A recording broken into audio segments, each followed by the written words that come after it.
kawan-kawan, video saya amburadul lah ya, macam gado-gado. Ada di sana masak, ada di sana cerita-cerita, ada di sana buat menjahit, ada di sana nyanyi. Gak apa-apa lah, itu semua yang saya buat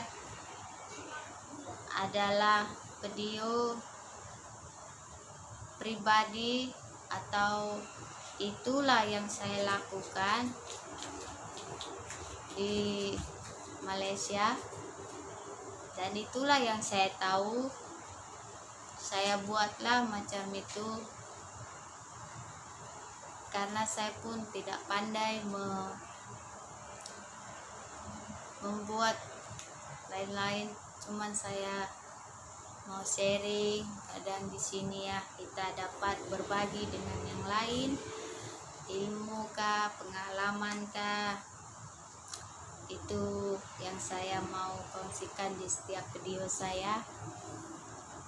Yang saya tahu saya akan bagi tahu sama kawan-kawan, supaya dimana yang tidak tahu kawan-kawan boleh tahu, kawan-kawan boleh, kita boleh share sama-sama ya. Benda-benda yang penting, ambil yang jernih, buang yang keruh ya, karena masih banyak lagi kekurangan di dalam saya menyampaikan setiap video.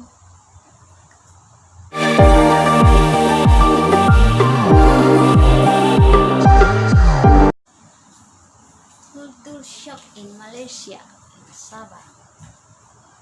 Waktu pertama kali lihat dirimu kasih, bukan nyanyi lah, karena waktu pertama kali mau pergi ke kampung mertua, jadi taruh lirik sedikit ya kan. Macam itu. Oke, let's go, kita akan teruskan ceritanya ya. Pertama kali saya pergi ke tempat mertua saya, culture shock atau pengalaman saya, yaitu yang saya tak pernah alami lah ya. Mula-mula itu perjalanannya yang lama, naik pesawat dari Penang ke kampung, masih ke bandaranya saja ya, 2 jam lebih. Saya muntah. Saya gak pernah pergi naik pesawat selama 2 jam lebih ya, belum pernah. Jadi saya waktu pergi pertama kali itu saya muntah. Saya malu lah ya teman-teman, naik pesawat aja muntah, apalagi naik kereta atau mobil ya.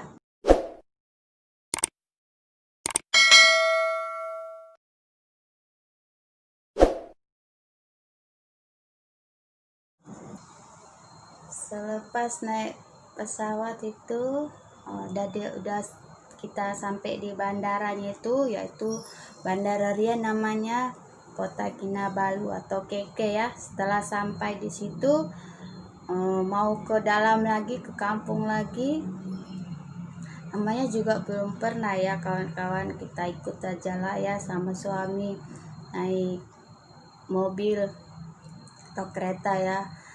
Kami waktu itu jalannya jalan malam gitu, jadi sampai pada pukul 5 pagi macam itu ya, dengan saya membawa anak saya satu, waktu itu masih kecil ya.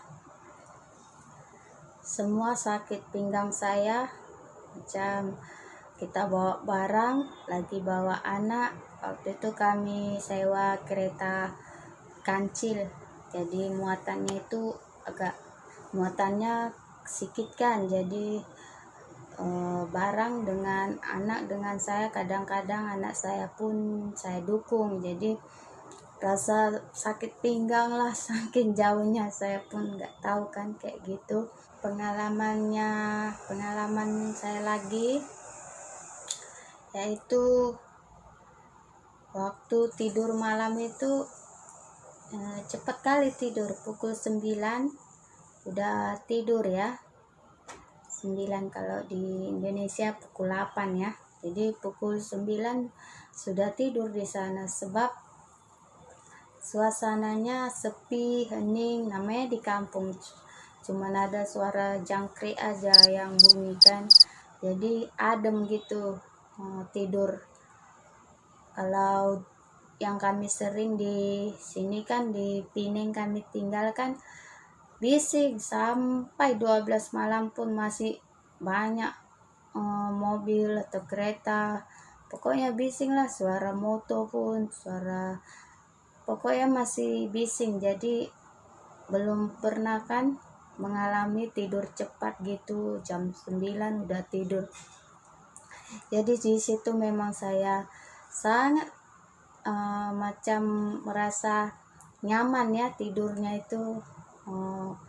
Kita kalau tidur awal kita macam badan segar kalau selalu tidur awal macam itu. Jadi apalagi saya kalau di Pineng susah tidurnya kalau karena terlalu bisik. Udah tidur memang awal, tapi pagi-pagi pun cepat terang juga. Macam pukul 6 matahari sudah ada gitu, udah bersinar, udah terang. Jadi gelapnya cepat, malamnya, paginya juga cepat kayak gitu. Waktu itu saya mana tahu ya kan, tidur sajalah. Tepatan bangun semua nggak ada orang, kemana ya dalam hati saya kan. Tak taunya mereka itu kan mereka ataupun mertua saya itu kawan-kawan, rupanya kalau pagi itu orang itu menoreh karena waktu pagi baru ada susu banyak gitu, banyak susunya kalau pagi. Jadi orang itu menorehnya pagi. Saya pun baru tahulah dari situ kan, sebab memang nggak pernah. Jadi disitulah pula saya mengenal pohon getah, cara dia tuh melihat mereka menoreh, dan susunya itu, getahnya itu yang ditampung-tampung itu, baru saya boleh tengok secara langsung macam itu, sebab pokok dia dekat rumah kayak gitu ya. Jadi ada yang juga jauh. Jadi orang itu mata pencariannya itu dari getah lah, sebab mertua saya ada tanam getah. Ada juga dari sayur macam itu. Waktu itu saya dan suami saya mau keluar lah, kami kan mau macam ke pasar gitu ya, tapi pasarnya itu yang besar lah, bukan yang kecil-kecil gitu, yang pusatnya gitu. Jadi kami mau ke pasar kan, ada macam 2 jam gitu, pergi balik boleh 3 jam lah. Tengok, bayangkan itu pergi ke pasar kan. Jadi kami mau pergi ke pasar itu, saya nggak tahu kan kawan-kawan, di dalam mobil itu, di dalam kereta itu ada getah. Waktu itu saya kan bilang pertama kali lihat getah, jadi orang itu mungkin sudah jemur getah ini, tinggal mau menjual. Ketepatan kami mau keluar, jadi sekalian lah ya kan, sebab pembeli getah itu arahnya sama lah sama yang mau ke pasar tadi, jadi sekalian lah. Tiba-tiba saya pun mencium bau kan, namanya saya nggak pernah, macam bau kotoran gitu kan. Jadi saya pikir kereta itu yang kotor gitu kan, kok bau, sampai saya bilang maaf ya kan bau tai ya, saya bilang kayak gitu kan, namanya nggak pernah kan. Jadi suami saya ketawa lah, dia betul kok ketawa, saya bilang. Rupa-rupanya yang bau itu getah kawan-kawan, getah teman-teman. bau. Barulah saya pun ikut gelak lah, ya ampun, saya bilang. Saya pikir entah bau apa dari tadi di dalam kereta ini, saya bilang gitu. Rupa-rupanya itulah teman-teman, bau getah. Bau kali lah teman-teman. Kita di dalam kereta gitu kan. Macam nggak bisa bernapas lah kan, rasa mencium baunya di dalam kereta. Semualah dibuka tingkap kan, dibuka itu kaca kereta itu supaya tidak bau lah ya kawan-kawan. Kultur shocknya lagi yaitu beli barang macam sayur, kue, ikan bilis, ikan teri, pisang gitu. Murah-murah di sana kawan-kawan. Ikan murah-murah. Berapa kali lipat ya dari Pineng harganya. Macam serasa mau beli semua macam itu. Karena tahu murahnya kan. Macam ikan pun ada 3 ringgit macam itu. Jadi saya heran lah, murah-murah. Sayur pun 1 ringgit, besar-besar ikatannya gitu kan. Saya murah kali di sini ya dalam hati saya kan. Lepas itu kue-kue pun 4 seringgit, ada yang 5 macam itu. Pokoknya murah-murah lah. Jadi saya ingat, kenapa kalau padahal di situ susah ya, macam kita mencari duit itu susah, tapi kenapa membeli-beli itu murah gitu. Kalau di Pineng kue saja macam ada 60 sen, 50 sen kan. Macam itu. Di sana 4 1 ringgit kuenya, di sini 2 pun sudah seringgit lebih kan, macam itu. Pokoknya murah-murah. Di situlah saya sangat melihat, heran juga melihat barang macam itu murah, makanan harga-harganya itu murah. Kultur shocknya lagi yaitu ciri khas makanan orang itu. Kalau suami saya kan sudah lama gitu kami nggak balik kan, jadi kami balik itu dia macam rindu lah makanan ciri khas dia yang dibuat oleh mak mertua saya, yaitu nama dia tonsom juga. Tonsom ini kawan-kawan, dia orang masak ubi kan, direbus lah ubi itu. Lepas itu udah direbus, udah setengah masak gitu kan, dicampur lah betik, buah betik dipotong-potong macam buat sayur kan, dicampur itu. Lepas itu ada ditaruh juga ikan teri, pokoknya macam-macam itu dicampur di dalam satu toples atau satu basin katanya. Itu macam kita panci lah kayak gitu kan, pokoknya ada tempatnya, wadah gitu kan. Jadi itu udah dimasak itu mereka akan simpan dalam 1 minggu macam itu. Ada juga yang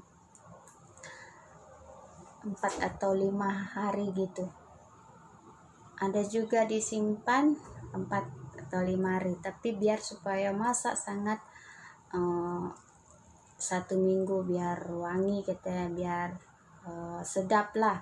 Tapi itu dibungkus rapat-rapat, tidak boleh masuk angin ataupun dibungkus lah dengan kain, sudah ditutupkan, dibungkus dengan plastik.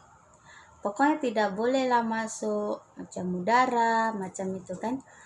Jadi dibungkus kan, ditunggulah itu sampai 1 minggu, kadang 6 hari pun tidak boleh. Jadi bila suami saya makan itu, serasa dia makan saksang kalau kita namanya makanan ciri khas mereka ya. Kita pun macam itu juga, kalau rindu macam makan nasi, ikan nasi lah. Jadi saya melihat dia makan tuh, padahal itu kalau dibuka bau lah kawan-kawan, bau.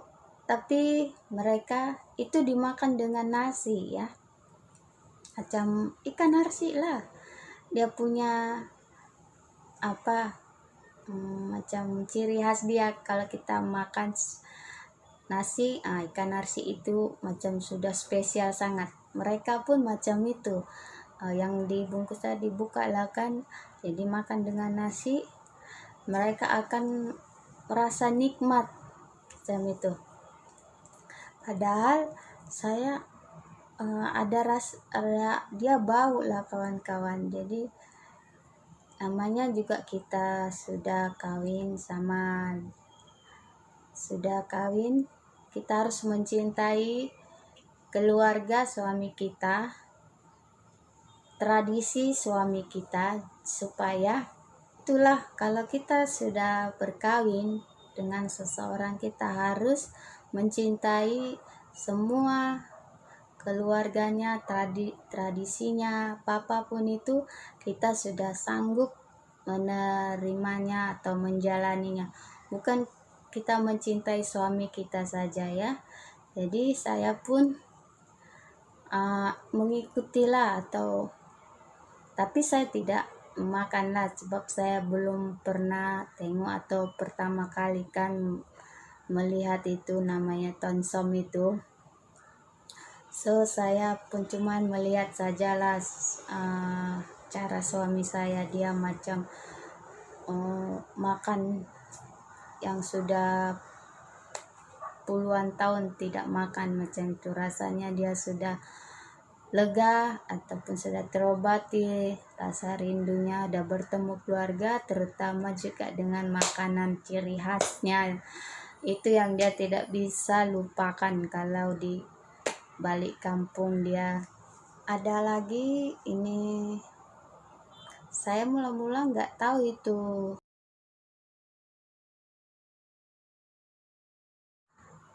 tong biru itu ada di setiap rumah. Kalau kita pergi ke kampung mereka, saya melihat tong itu besar-besar kan. Mertua saya juga punya. Tong itu rupanya gunanya untuk menampung air hujan yang bersih, untuk menampung air hujan. Karena mereka pada waktu itu, waktu pertama kali dulu kami pergi ya, 2005 atau 2006, masih mengharap air, masih mengharap air dari hujan, hanya dari hujan dan sungai. Waktu itu ya, waktu pertama kali saya pergi, jadi saya belum mengetahui itu guna tong biru itu ya, untuk menampung air, persediaan mereka supaya air hujan itu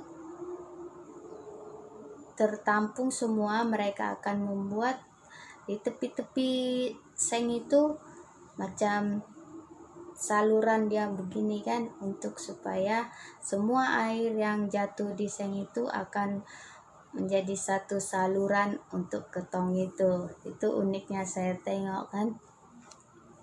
Jadi sekarang waktu kami pergi itu mereka sudah ada air, puji Tuhan, makin maju sedikit-sedikit lah. Itu sajalah yang mau saya berkongsi sama kawan-kawan. Terima kasih karena sudah menonton video saya. Inilah cerita saya waktu pertama kali saya pergi ke tempat mertua saya di kampung. Itu kampung dia di Sabah, bukan di Ladang ya. Sabah itu kota orang Batak, Ladang ini dia punya suku atau bangsa macam itu Sabah, Sarawak, ini masuk negara Malaysia. Oke, kita jumpa lagi di video seterusnya. Terima kasih, bye. Jadi jika ada kesalahan atau silap kata-kata saya mohon maaf kepada kawan-kawan ya. Terima kasih kawan-kawan yang sudah support saya hingga ke saat ini. Semoga kita semua menjadi berkat. Tak kisahlah ya video itu, enggak mesti semua kita buat masa semua ini. Jadi kadang ada selang-selingnya saya buat, karena ya itulah saya menjadi diri saya sendiri. Apa yang saya buat di video, apa yang saya bilang, itulah yang saya alami ya kawan-kawan.